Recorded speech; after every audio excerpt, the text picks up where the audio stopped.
Fala galera, tudo bem com vocês? Sou o professor Pedro Passos e na aula de hoje nós falaremos sobre números irracionais. Mas para começar, vamos relembrar os números racionais. Acompanhem o slide. Números racionais. Reparem, racionais representa razão, que também pode ser representado por fração. E toda fração é uma divisão. Então, números racionais são aqueles que podem ser expressos por uma razão, fração ou divisão de números inteiros. Bom, vamos ver alguns exemplos. O 1 pode ser representado como uma fração de números inteiros. Vocês duvidam disso? É só colocar 1 sobre 1, porque se a gente dividir 1 por 1, dá 1. Concordam? Bom, também podemos representar um número negativo, menos 2. Menos 2, basta colocar o 1 embaixo do menos 2. Fica menos 2 sobre 1, que dá menos 2. E também podemos representar de outras formas. Por exemplo, se a gente dividir menos 4 por 2, dá menos 2 também. E por aí vai.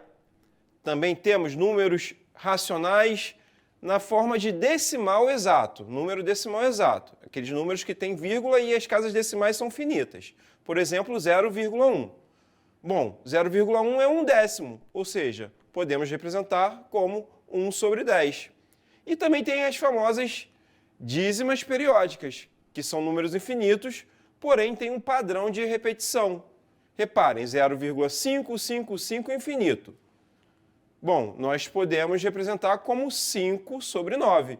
Se vocês tiverem dúvida, não acreditarem, pegue sua calculadora e divida 5 por 9. Vai dar 0,55 infinitamente. Claro que na calculadora não mostrará infinitos 5, porque tem a limitação da tela. Mas vamos nos concentrar nesse número que é infinito. Reparem, o algarismo que se repete, o 5, ele vai se repetir infinitamente. Ele é chamado, por isso, de período da dízima periódica. Bom, agora vamos falar sobre números infinitos. Nós temos, como falei, as dízimas periódicas. Vamos apresentar mais alguns exemplos. 2,31, 31, infinito. O período aí é 31. Temos também números negativos. Menos 7,2198, 198. Aqui o período é 198. Reparem que o período é composto por 3 algarismos. E esses 3 algarismos vão se repetir infinitamente. Mas nós temos também agora os números irracionais. É onde nós queremos chegar. São as dízimas não periódicas, ou seja, são números infinitos, mas não têm um padrão de repetição. Olha esse número aí. 0,19864 infinito. Não dá para prever o próximo algarismo dessa dízima. Reparem, não tem um padrão de repetição, é só olhar as casas decimais aí apresentadas. Nós também temos raiz quadrada de 2. Bom, é um número irracional, vai dar uma dízima não periódica, mas a gente vai ver já já. E também temos o famoso π. Então, galera, como eu falei com vocês, a raiz quadrada de 2 e o π são números irracionais. Agora eu vou mostrar em detalhes por que eles geram dízimas não periódicas. Acompanhe no slide. Vamos lá, dê uma olhada. Se a gente fizer a raiz de 2 na calculadora, vocês podem testar, hein? Essa calculadora é a calculadora de computador, mas vocês podem também utilizar no seu celular.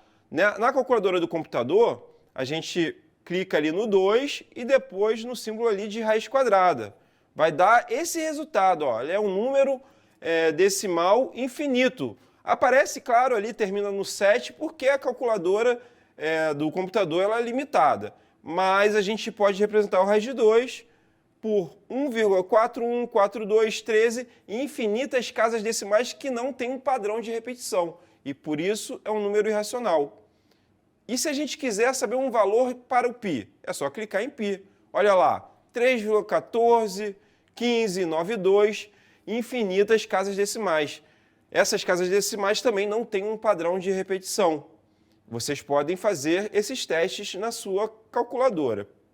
Bom, então nós podemos classificar os números irracionais como o oposto dos racionais. São números que não podem ser representados como uma razão de números inteiros.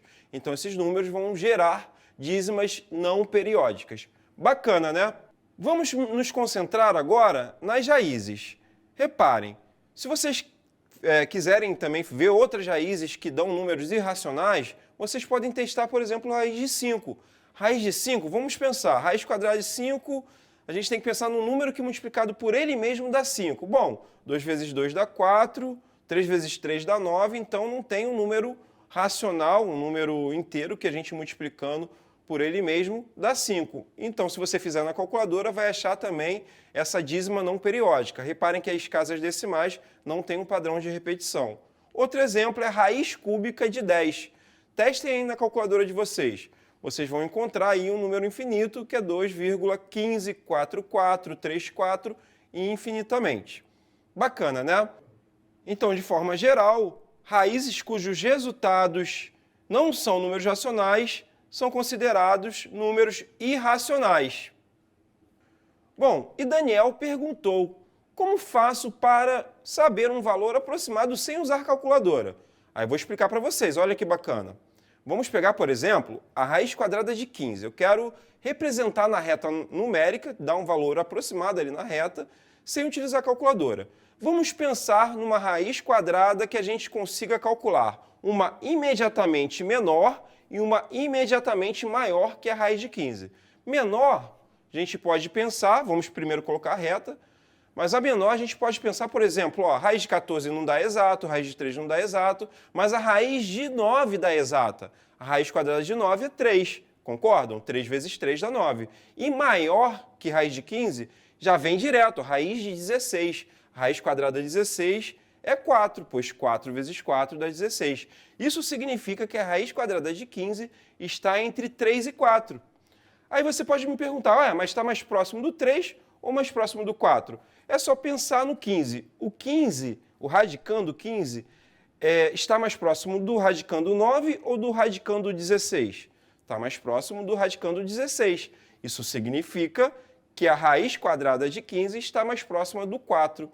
E assim a gente dá uma aproximação ali, o raiz de 15 está muito próximo do 4 ali na reta numérica, entre 3 e 4. Bacana, né? E se vocês quiserem usar a calculadora, vocês vão verificar aí que vai dar um número irracional 3,872983 e infinito. Reparem que não tem um padrão de repetição porque é um número irracional. Então, pessoal, agora eu vou falar sobre um número irracional que é muito conhecido. Provavelmente, no mínimo, você já ouviu falar dele. Acompanhe no slide. O número π. Mas quem é o número π? Bom, vamos ver alguns objetos. Aqui nós temos uma moeda, um relógio e uma roda de bicicleta. Bom, o que eles têm em comum? Se vocês perceberem, o contorno é uma circunferência.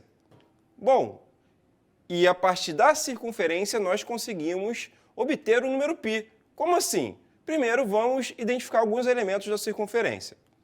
Vamos marcar o centro e pelo centro passa o diâmetro. O diâmetro é o segmento de reta que une uma extremidade à outra da circunferência passando pelo centro.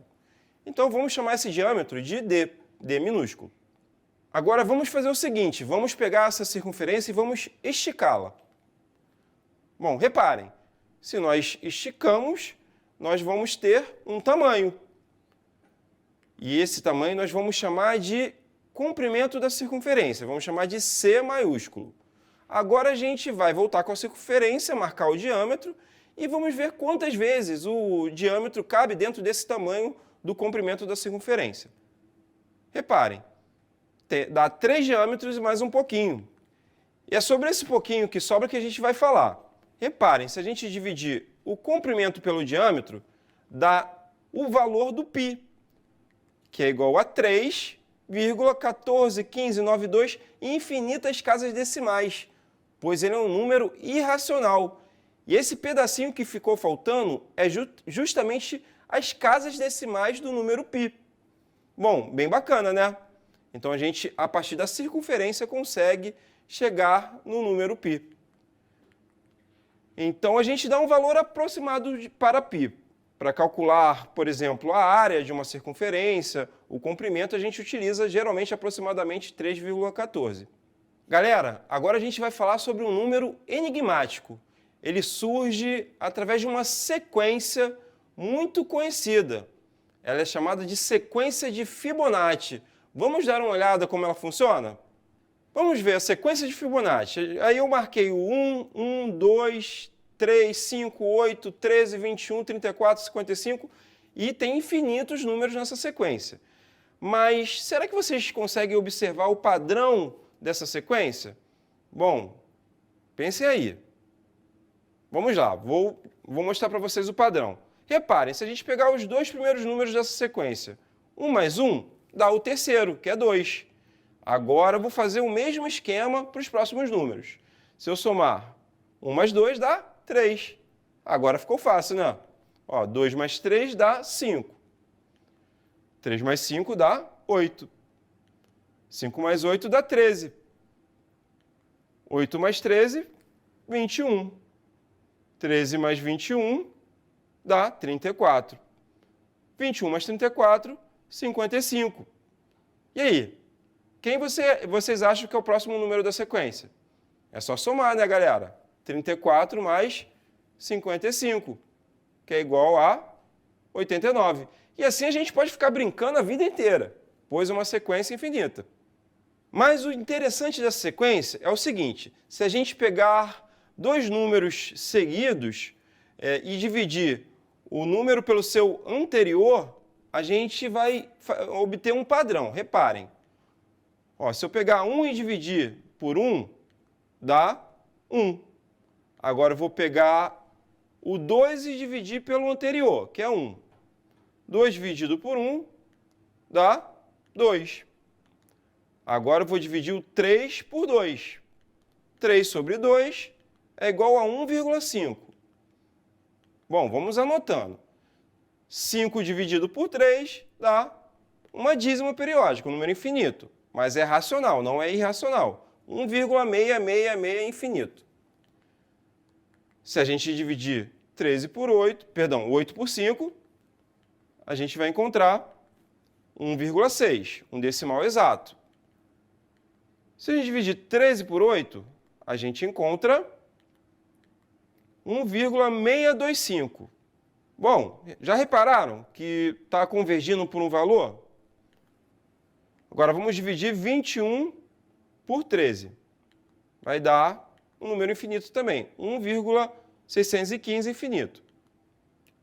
Se a gente dividir 34 por 21, a gente encontra também um número infinito. Aí eu vou apresentar somente as três primeiras casas decimais, 1,619, e aí dá uma dízima periódica, mas o período não está explícito nesse número. Mas vamos registrá-lo. Agora, as outras divisões, 55 por 34 e 89 por 55, eu vou deixar para vocês. E se a gente descartar as três primeiras divisões, a gente consegue chegar a um padrão. Esses números aí estão convergindo, estão indo para um número muito conhecido, que é 1,61033988875, infinitas casas decimais. Esse número é o famoso φ. Esse φ, que é um número irracional, ele é um número muito presente aí em situações da natureza, inclusive nas artes, em obras de Leonardo da Vinci. Ele é chamado de número de ouro e proporção divina. Bom, aí eu deixo para vocês pesquisarem mais sobre esse número irracional. Então, galera, vou encerrando por aqui. Essa aula foi bem interessante, né? Bom, aguardo vocês na próxima. Façam também suas pesquisas para aprofundar o conhecimento de vocês sobre os números irracionais. Um abraço, até mais!